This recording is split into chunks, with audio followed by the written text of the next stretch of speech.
Ang iba, mga negosyante downtown, di rilot na pabutang yung stop out. Gusto nila dito sa Pitnyo Balay, ikakato na lang sa Pitpalay, mareklamo lot, hasa na di-delay kita. So, sorry to say, ano rin magpabutang yung stop out, di man yan ito hire property. Ano yung stop out, Ang bago na nato niya yung butangan metro, di rin man dito hire balay dudukot ito. Dito ito may pagkita mismo, ligid mismo gutter. So haranin na kalsada, di man makakaulang hira.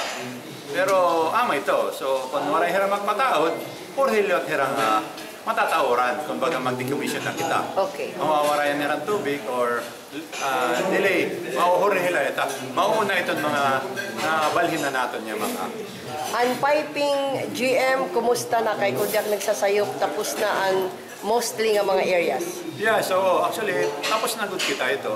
Downtown, namin ito nag-transfer kita kaya para kumusog na itong pressure. Tapos may mga inihimo kami ng mga pitad niya, mga leakage, tatrabaho natin.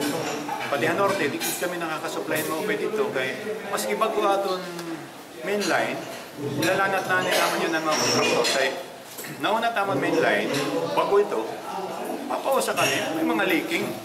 Sus, kay tinamaan niya itong mga bako, mga kontraktor. Yun ay lalanat naman nila kung hain ito. Nagkikikoordinate ako yung DPWH nga, kung hino itong mga kontraktor ito. Kaya natamaan nila tira bako, kaya mag-report. So, nagbubuhay kami tubig na ito norte. Ubus da yun. Ang capacity norte, hindi man dako. Pero nauubos, kaya ngayon nga tulad leaking. Maski pag-uwi ito itong pipe, nagkain ko ngayon ng bako. So yan papanagutan namin itong mga kontraktor. GM, ang insisiring ni Mayor nga nagwo-water crisis kita because of illegal connection. Yeah. Na-address na ba ini? Yes, so may nagkadadakop na kita, pero baga di rin good kuhan hiya kay tungod niya nakita natin yung mga illegal na nagbabayad man niya pero iba nga yan niya ira, iba nga linya. Sa nga compound, nagduduhan linya kay may mga dati nga yan niya kaunan niya, naupo dito kay may awas man niya tubig, dito rin nag-connect, pero ipabayad natin ito pero di naman natin magikiha kay nagbayad man niya. Mga pira inihira, GM? Diri ko diya damong kay aton niya, tatahapan niya mga may connection. Talaga makarit doon na nag-imo kay kalsada waray good kasi yun ato ito haluyuhan balay takay nga haluyo ito nga halimbawa ay negosyo building or haluyo hindi man kita pwede magbukad kay private property na ada ng balay hindi man natin pwede ukaron so ang may tatabo ini pag transfer natin yung tubig masasabtan na ito kaya mawawarayan na ito ang tubig then may nakikita ko may mga negosyante nila mga hotel na waray nila konsumo pira nakatuig. Pero may nira kontador. Pinapapulat ko tanan kontador. Para pag decommission natin, pagbalyon tubig, wala nira tubig. So one way or another, na-address na ini through an EU system mga gingamit? Yes. So, tapos may natong project, di magtitikang na, mga 1 year na ito ka natin, may nakita direkta na tubig, manin pipeline, yung inihimo ang prime water, mga diretsyon na ito nga ito, salvasyon, ito norte. Para good na ito intended. So, natin natitiro kasi rin, ikakadi na takloban natin, sigurado makakusog na pressure, wala na kita ito problema. Hindi pa lang leaking na masusolvar natin, makakusog na ito atong pressure. Pero so far, yan ang aning atong norte, sobrang na atong tubig. Nakaka-distribute ng tank. Pero tumudlot nga pala sa lalaturan, medyo nagrarasyon ng kita or may nakita lang oras na magpapaawas kaya kanugon na tubig liwat kung ipaparawas natin 24 hours ngayon nga tula leaking so isusulbar good natin tugod nga leaking at natin isusulbar yun. Sarang na mo mensahe ha publiko nga regular rin mag-aari nga sa Facebook nga pag problema tubig. Yes, so naintindi kita ito kay tulad nga pag magkuri talaga kitang tubig, makuri talaga kamatuoran lang. Maski ako para ako malain ko atong buot nga maluya ko natong tubig. Pero makita man kita, nag-i-improve ito na atong tubig, may kita mga tubig talaga nga permanente may dala lugar talaga nga. Ito nga mga lugar, siring pabugbog na itong mga lugar nga, mga tubo nga, talaga damo nakakonektar.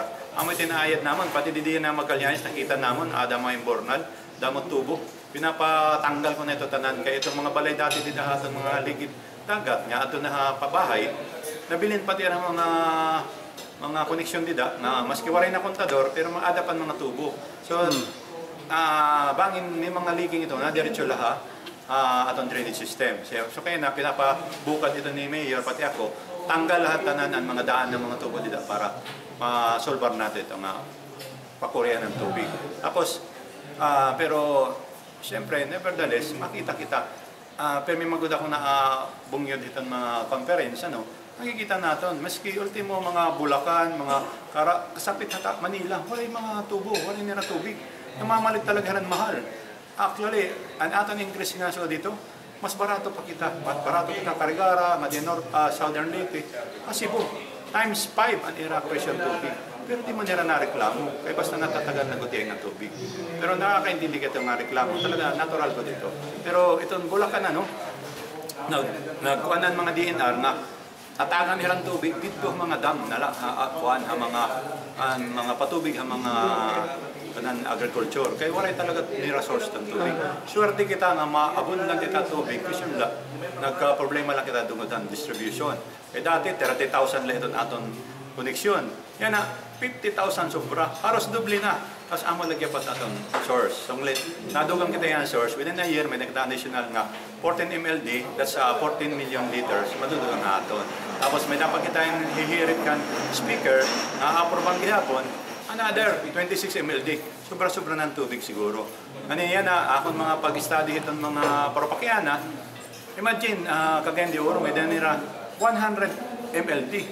That's sobra-sobra itong era tubig. Reklamo lagi itong tao. Kaya di rin naabot tayo, kaya kung era tubo. Ang tubo kasi, mahal talaga itong pag-pipeline. Milyon-milyon ito. Kung makuhaan lang kita luwa, talaga walay pundo at luwa.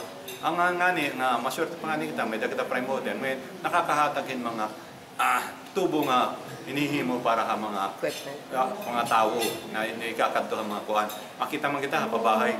Aros, kundi ila itong reklamo nga di rin naabot sa irang gripo. Kaya tungod nga may mga problema ito nila mga substandard ang kahimon nila mga tubo. Di rin nato na-supplyan.